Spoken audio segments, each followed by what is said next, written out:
Les principaux titres de cette édition: Côte d'Ivoire, religion, ouverture du séminaire de renforcement de capacité des pasteurs avec le Dr Bishop Ladona Osborne au ministère international de la grâce et de la délivrance. Nous suivrons dans ce journal un extrait de la conférence donnée par Pasteur Chris Oyakhilome à l'occasion de International School of Ministry Ministers Network, des images exclusives de nos envoyés spéciaux, Pasteur Chris, enseignant sur le royaume des cieux et sa vision. Enfin, aux États-Unis, une explosion meurtrière dans une usine d'engrais au Texas a causé la mort de 60 à 70 personnes et fait plus d'une centaine de blessés. Vous êtes bénis de suivre Béni TV de Blessing Channel. Bienvenue à toutes et à tous dans cette session d'information. Je suis Brice Guigré. Nous ouvrons ce journal avec l'actualité religieuse en Côte d'Ivoire. Présente en Côte d'Ivoire pour un vaste programme de 10 jours dénommé Festival de foi et de miracles. Le Dr Bishop Ladona Osborne était en face des pasteurs et leaders chrétiens pour un séminaire marquant la première phase de son programme. En quoi est-ce que nous croyons? C'était donc le thème autour duquel le Dr Bishop a entretenu les pasteurs au premier jour de ce séminaire qui se tiendra sur 3 jours. Inès Koudinombalé, Sekpade et Eric Bousma. Lundi 15 avril, la terre de Burni, la Côte d'Ivoire, accueille une autorité spirituelle, le Dr Bishop Ladona Osborne, à 18 h à l'aéroport Félix Houphouët-Boigny. Une visite qui répond à l'accomplissement d'un grand festival de foi et de miracles, ficelé d'un riche contenu. Mais bien avant le déroulement, elle s'est rendue dans les locaux de la télévision panafricaine Béni TV, et cela pour être reçue sur le plateau du JT du soir afin de confirmer sa présence effective en Côte d'Ivoire. Place maintenant au déroulement du programme qui s'est ouvert ce mercredi 17 avril 2013 au ministère de la Grâce et de la Délivrance, où elle a été accueillie avec tous les honneurs dus à son rang.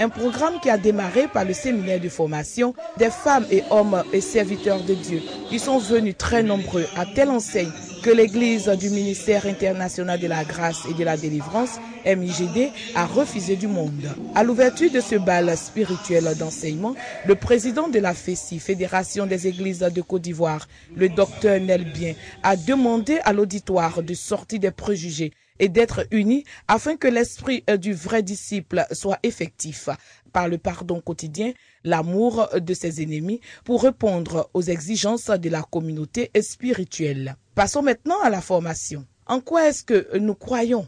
Thème interrogatif que le Dr Bishop Ladona Osborne a choisi pour l'ouverture du séminaire. En son introduction, elle souligne que l'évangile est la puissance de Dieu qui apporte le salut, qui se résume au pardon de nos péchés à la guérison de notre vie. L'oratrice soutient que l'évangile est une histoire de la Bible, une clé pour comprendre la Bible, sans oublier que la Bible n'est pas un mystère. Tout au long de ses dires, elle s'appuie sur le livre de Genèse, chapitres 1 et 2, pour aller en eau profonde avec son auditoire. Que nous comprenons l'évangile et que nous comprenons le pouvoir au travers de cette vérité. Donc lorsque nous ouvrons la bouche,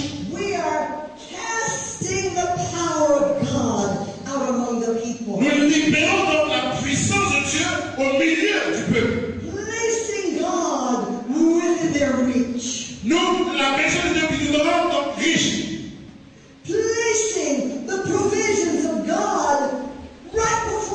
Donc placer la personne de Dieu juste devant le peuple. Et tout ce qu'ils ont à faire, c'est de croire et de recevoir. Amen. Après un tel message, apporter une sémence n'est qu'obéissance, créer une connexion spirituelle dans le ministère de Ladona Osborne. Cela, le bishop Ouattara Mohamed Idriss l'a expliqué en s'appuyant sur Ézéchiel chapitre 1 pour le faire. Nous sommes là parce que nous avons besoin de quelque chose que Dieu nous a donné. Et la connexion à son ministère peut nous permettre de recevoir ce que Dieu nous a donné. Je crois au concert, je crois à l'interprétation, je crois que l'onction est transmissible.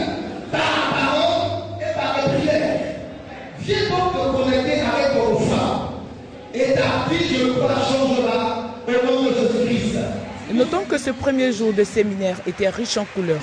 Tout était réuni pour apporter une ambiance bon enfant. La trompette du salut et la chorale méthodiste de Côte d'Ivoire ont fait montre de leur talent. Même l'espace de restauration a refusé du monde. Alors toi, enfant de Dieu, serviteur de l'Éternel, écoutez ce message de la bouche de la servante de Dieu, Ladonna Osborne, qui sert Dieu depuis l'âge de 8 ans. Aujourd'hui, elle est âgée de 66 ans, est une source de bénédiction. Viens donc prendre ta part et la gloire revient à Dieu. Ce séminaire de renforcement des capacités des pasteurs a enregistré la participation de plusieurs leaders religieux. Écoutons certains. Nous avons, ainsi que tous les hommes de Dieu de cette nation, ainsi que tous les habitants de ce pays qu'est la Côte d'Ivoire, le privilège, l'honneur et la grâce d'avoir au milieu de nous pour 10 jours le bishop Ladonna Osborne. Dieu aime cette nation. Et l'amour de Dieu, généralement, pour une nation, pour une famille, se traduit par une visite du Seigneur. Et nous croyons que Dieu est en train de visiter la Côte d'Ivoire. Toi qui n'as pas encore eu l'opportunité d'être présent, je t'invite à être là. La Côte d'Ivoire est en marche, l'église de la Côte d'Ivoire est en marche, parce que c'est ce que nous avons souhaité. Depuis aujourd'hui, nous sommes en avril. Avril passé comme aujourd'hui, ce n'était pas possible qu'on puisse se retrouver ici. Mais si aujourd'hui nous sommes au dehors, nous sommes dans une église et nous sommes en train de célébrer le Jésus, je pense que c'est la grâce de Dieu. Mais de tout cela, il y a un travail qui a été fait pour qu'aujourd'hui l'église tue la peur en elle et que nous puissions nous retrouver pour encore célébrer, pour encore évangéliser et encore pour prêcher l'évangile. Nous bénissons Dieu pour la servante qui est parmi nous et je pense que ces moments qu'elle va penser avec nous, ce serait des moments très importants. Pour ceux qui ne sont pas encore venus, venez nous rejoindre, car je pense que la fête est belle et l'église de Jésus-Christ est debout en Côte d'Ivoire. C'est un message de rassemblement, de pacification, parce que nous autres, disciples de Jésus-Christ, nous devons être dans le cadre de notre mandat en période de crise, être des faiseurs de paix. Tout ce que nous pouvons faire pour que le tissu social soit raccommodé, nous le faisons. Nous ne voulons pas en rajouter par un comportement négatif. Le Seigneur nous a dit d'aimer notre prochain. Et quand bien même nous aurions des ennemis, que nous puissions les aimer. Je crois que c'est l'élément fort à relever. Le chrétien a cette capacité d'aimer même ses ennemis. Et nous devons avoir cette bonne attitude de pouvoir accepter l'autre tel qu'il est, parler avec lui, prier avec lui, voir comment nous pouvons l'aider. Je suis très heureux pour l'opportunité que Dieu donne à notre nation, la Côte d'Ivoire, de recevoir cette grande servante de Dieu qu'est Ladonna Osborne, le bishop Ladonna Osborne. Je crois que sa vie et son ministère certainement impacteront les nôtres positivement pour un réveil dans le sens de l'évangélisation dans notre nation au nom de Jésus. Et je remercie au passage l'instrument que Dieu a utilisé, qu'est le bishop Odette, que Dieu la bénisse, elle et le ministère qu'elle dirige, au nom de Jésus. Amen. C'était à l'endroit des pasteurs donc que ce séminaire a été initié. Plusieurs pasteurs qui ont donc pris part à ce séminaire sont sortis satisfaits de cette communication, de ces enseignements donnés par le docteur Bishop Ladonna Osborne. Nous découvrons que nous allons rentrer dans une nouvelle ère de l'onction du Saint-Esprit qui va nous permettre d'aller plus loin à travers le monde. Donc nous sommes vraiment satisfaits du premier jour. Voilà, que Dieu nous bénisse. Tel message nous ont fait du bien. Et parce que la Bible dit que mon peuple périt parce qu'il demande la connaissance. Donc il fallait cette connaissance pour grandir spirituellement. Elle a parlé du premier point de l'évangélisation, la prédication. Ce qui m'a marqué dans sa prédication, elle a dit qu'on ne prie pas pour que la puissance descende, mais on presse pour que la puissance descende. Voilà, donc j'ai été marqué par sa prédication. Donc je peux dire que vraiment ça s'est bien passé pour l'ouverture, ça se passe bien. Et je dis à tous ceux qui n'ont pas participé à ce séminaire de venir demain, même ce soir ils peuvent venir pour participer à ce séminaire qui fait du bien à nos corps, à nos esprits. Vu les difficultés que nous avons connues dans cette nation, la venue d'une telle servante de Dieu, avec son charisme, avec l'onction qui l'accompagne, avec la grâce et la faveur de Dieu qui l'accompagne, nous savons que notre nation aura le réveil que nous recherchons. Donc pour ceux qui sont encore à la maison, qui ne peuvent pas encore effectuer le déplacement, je demande à tout le monde de venir parce que c'est un événement solennel, exceptionnel. Il n'y aura pas certainement deux en cette année 2013 et que Dieu vous bénisse. Nous allons à présent écouter le docteur Bishop Ladona Osborne elle-même et puis le Bishop Kouma Odette, celle qui est donc à l'initiative de sa venue en Côte d'Ivoire. I'm here because God has sent me. Je suis ici parce que Dieu m'a envoyé. I only go where I believe God wants me to go. Je vais simplement là où Dieu veut que j'aille. And in this case, many of the pastors of Abidjan have invited me. Et dans ce cas précis, beaucoup de pasteurs en Côte d'Ivoire m'ont invité. And they've invited me because they know the reputation of our ministry. Et ils m'ont invité parce qu'ils connaissent la réputation de notre ministère. Yes, there are many challenges. Il y a beaucoup de défis. Because there is an enemy of God. Parce qu'il y a un ennemi de Dieu. And so those who represent Christ and His truth are always confronted with opposition and persecution. Et tous ceux qui représentent l'amour de Dieu sont confrontés à l'opposition et à la persécution. But just as with those who have come before me, Mais comme ceux qui sont venus avant moi, I come not in my own strength. je ne viens pas avec ma propre force.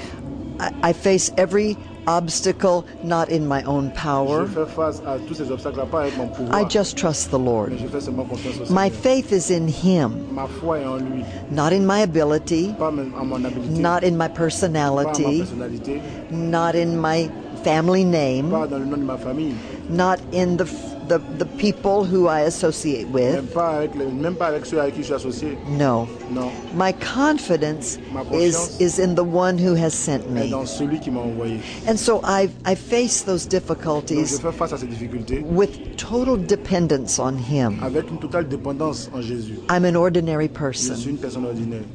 Je suis dans la joie et je bénis vraiment le Seigneur. Et je crois que ce que je peux laisser comme message et encouragement, amener mes frères à se déplacer massivement, que les hommes de Dieu viennent pour profiter et que le Seigneur puisse vraiment utiliser sa servante pour se manifester, pour accomplir sa volonté.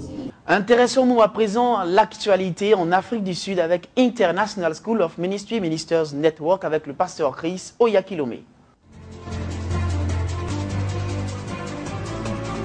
Retrouvez le fil de l'actualité relative à International School of Ministry Ministers Network avec Pasteur Chris Oyakilome à Johannesburg en Afrique du Sud dans nos différentes éditions du journal télévisé Béni TV, de plus en plus international.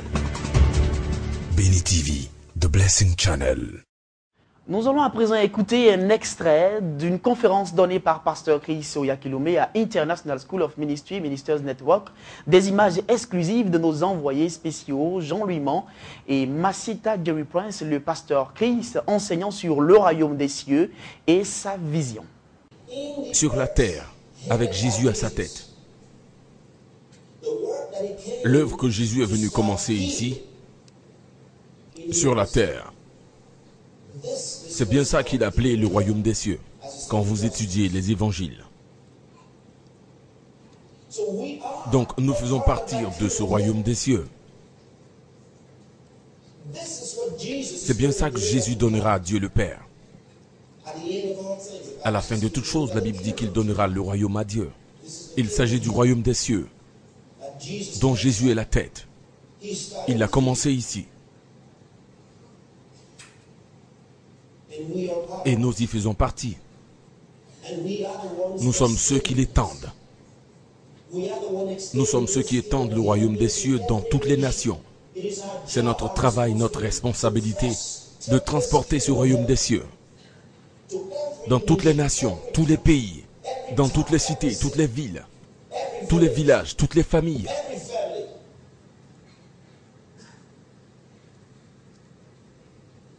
Ça, c'est la vision du royaume des cieux. Pour tous les pasteurs qui prennent part à International School of Ministry Ministers Network, c'est une grande bénédiction de participer à ce vaste programme organisé par Pasteur Chris Oyakilome. Des pasteurs venus donc du Burkina, de l'Égypte et de la Côte d'Ivoire ont réagi au micro de nos envoyés spéciaux. Je suis le pasteur May de l'Égypte. Je m'appelle. Je suis l'un des membres du comité. Nous venons de l'Égypte. Nous sommes venus ici en tant que leaders de nos églises. Nous participons à cette conférence avec nos propres yeux. Nous voyons des miracles se produire, des choses extraordinaires se passer par le Saint-Esprit et surtout comment le Saint-Esprit continue d'agir exactement comme quand il le faisait à l'endroit des saints dans le livre de Actes. Ce qui s'est produit dans le livre de Actes des Apôtres est une réalité parce que cela se produit également aujourd'hui, cela s'est produit hier et cela se produira demain parce que Jésus-Christ est le même hier, aujourd'hui et éternellement. Et nous voulons dire merci à Dieu pour tout ça parce que tout se passe ici par la puissance du Saint-Esprit.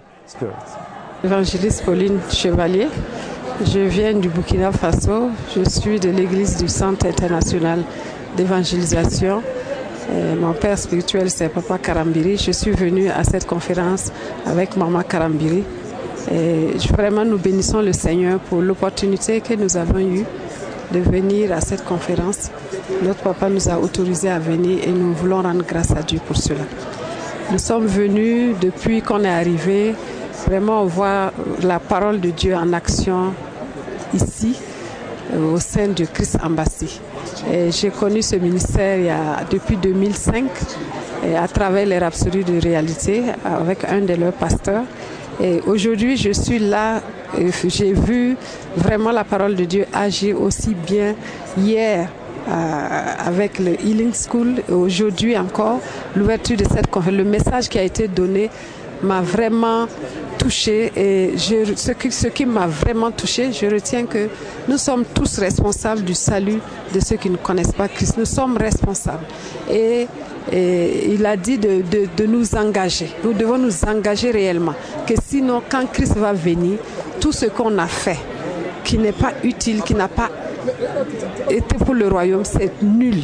Et vraiment, quand il a donné le pourcentage des gens de l'Asie qui ne connaissent pas Christ, ça m'a vraiment fait mal au cœur. Je suis le révérend apôtre Pierre Joshua de la mission évangile des rachetés de Dieu, 6 à Yopougon, Termule 40. Alors nous sommes en Afrique du Sud et nous sommes au programme de Pasteur Christ. Je vous dis, c'est un programme exceptionnel. Ça ne se raconte pas, ça se vit. Ce que nous avons vécu ici, c'est extraordinaire. Un enseignement propre, clair, un enseignement qui éveille les consciences et qui révèle la pensée de Dieu. Alors, je vous exhorte, vous qui n'êtes pas encore venus en Afrique du Sud, à travers cette chaîne Béni TV, qui nous donne l'occasion de nous exprimer, nous vous invitons à venir expérimenter la gloire de Dieu en Afrique du Sud, surtout au programme de Christ Embassy et du Pasteur Christ. Retrouvez le fil de l'actualité relative à International School of Ministry Ministers Network avec Pasteur Chris Oyakhilome à Johannesburg en Afrique du Sud dans nos différentes éditions du journal télévisé Béni TV, de plus en plus international. Béni TV, The Blessing Channel. Les États-Unis et la ville de Boston précisément sont encore sous le choc après le double attentat survenu le lundi soir contre le marathon. La ville étant donc sous le choc va rendre hommage aux 3 personnes décédées et à plus de 180 blessés. Barack Obama et sa femme Michelle ont assisté ce jeudi à une cérémonie œcuménique. L'enquête progresse lentement à Boston avec les images d'un suspect. La ville reste sous le choc et va rendre hommage aux 3 morts et plus de 180 blessés du double attentat de lundi soir contre le marathon. Barack Obama et sa femme Michelle assisteront ce jeudi à une cérémonie œcuménique. Les enquêteurs ont demandé l'aide de la population. Hier, ils sont parvenus à trouver les images d'un suspect portant et peut-être déposant un sac noir sur le lieu d'une des 2 explosions selon le Boston Globe. Le FBI a toutefois démenti toute arrestation, contrairement à ce qu'avaient annoncé certains médias américains, provoquant une confusion. Cette femme confie sa perplexité face à ce flux d'informations et de démentis. J'en suis venu à me dire, dit-elle, qu'il vaut mieux désormais attendre plutôt que de tirer des conclusions hâtives. C'est suite à la confusion sur l'arrestation d'un suspect que plusieurs journalistes se sont précipités au tribunal fédéral de Boston. Ce dernier a dû être brièvement évacué en raison d'une fausse alerte à la bombe. Encore un autre choc aux États-Unis, précisément au Texas. 60 à 70 personnes sont mortes et des centaines de blessés dans une explosion qui est survenue dans une usine d'engrais au Texas. Peu avant 20 h, a signalé donc une télévision locale. Nouveau choc aux États-Unis après une violente explosion dans une usine d'engrais au Texas. La déflagration a été signalée peu avant 20h heure locale, soit 3h du matin, heure de Bruxelles. Selon un responsable des services d'urgence cité par une chaîne locale, quelques 60 à 70 personnes ont été tuées et des centaines blessées. L'explosion a provoqué des incendies dans les bâtiments adjacents et notamment l'envoi d'une boule de feu à une trentaine de mètres d'après des témoins. Une école aurait été dévastée. Des pompiers auraient été blessés par une seconde explosion alors qu'ils intervenaient sur les lieux. La petite ville touchée par ce drame est celle de West, située non loin de Waco. Là où il y a 20 ans, presque jour pour jour, s'est déroulée une tragédie. 82 adeptes de la secte des Davidiens avaient péri dans l'incendie d'un complexe. Un incendie qui marqua la fin du siège de ce complexe par les agents du FBI. Toutes nos prières accompagnent les victimes de ces différents drames. Intéressons-nous à présent à l'espoir que suscite la médecine régénérative. Elle a pour objectif de créer des tissus vivants, fonctionnels, permettant de remplacer des tissus ou des organes endommagés ou de remédier à des maladies congénitales. Eh bien, elle vient pour révolutionner le traitement médical. La médecine régénérative sera en train de réussir ce pari. Les capacités de l'organisme humain pourraient donc s'auto-guérir. Leur capacité pourrait être renforcée par la médecine régénérative. La médecine régénérative est en passe de révolutionner le traitement médical en cherchant à renforcer la capacité du corps à s'auto-guérir. Alors que la médecine conventionnelle essaye de guérir les symptômes, la médecine régénérative tente, elle, d'inverser le cours de la maladie en ciblant sa cause et en réparant le tissu ou l'organe défectueux. Le traitement basé sur la recherche de cellules souches adultes représente déjà une alternative concrète pour guérir de nombreuses pathologies. Nous développons des produits basés sur les cellules souches qui permettent de les injecter très facilement par intraveineuse en tirant profit de leurs propriétés qu'elles vont restaurer aux tissus spécifiques endommagés que nous essayons de cibler. Par exemple, une articulation enflammée chez les patients avec de l'arthrite. Ces cellules vont se rendre par elles-mêmes vers l'articulation enflammée et la traiter de manière sélective. Nous nous penchons aussi sur les maladies pulmonaires. Dans certaines inflammations du poumon, les cellules d'une simple injection intraveineuse vont aller directement au poumon malade et seront capables de faire leur travail localement sans aller vers d'autres tissus sains vers lesquels on ne veut pas qu'elles aillent. La médecine régénérative représentera-t-elle un courant dominant de la médecine du futur? L'utilisation de cellules de la peau ou du sang ont donné jusqu'à présent des résultats encourageants, même s'il y a encore beaucoup de travail. Pour les patients qui ont besoin d'un seul type de cellules, je pense que c'est une très bonne promesse. C'est autre chose de dire on va remplacer un cœur ou un cerveau entier. Là, c'est compliqué. Mais pour remplacer certains types de cellules individuelles, il y a de bons espoirs. La recherche sur les cellules souches adultes est soutenue par l'Église catholique qui voit dans cette technique de pointe un moyen de concilier le progrès de la science et l'éthique. Fais de l'Éternel tes délices, il t'accordera ce que ton cœur désire. Mesdames et messieurs, frères et sœurs, dans le Seigneur, cette session d'information prend fin ici. Retrouvez dans nos prochaines éditions l'actualité relative à International School of Ministry Ministers Network en Afrique du Sud, puis au séminaire avec le bishop Ladona Osborne qui se tient à Abidjan, en Côte d'Ivoire. Bonne suite de programme sur Béni TV, à bientôt.